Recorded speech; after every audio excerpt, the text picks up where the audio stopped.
I laughed at a motel room key card once, and the reason I regret it is the whole story.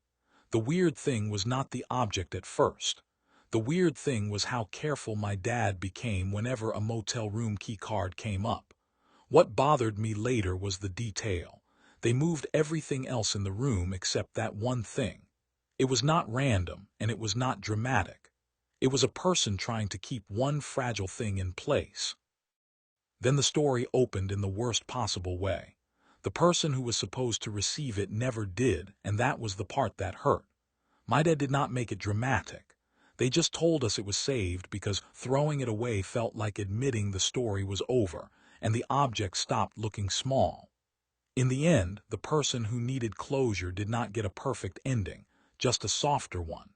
People got a perfect ending, but the person at the center stopped having to defend the shape of their grief. The person did not need a lecture. They needed one room where the memory was allowed to exist. I think people argue about stories like this because everyone has their own hidden object somewhere. It might not look like a motel room key card, but it has the same job. Hold the memory quietly when the person cannot say the whole story out loud. The truth did not make anybody a villain forever, but it did make the room responsible. Once you understand the wound, you do not get to keep poking it and pretend you are only being honest. That is the reason the reveal works. The object never changes. What changes is the viewer.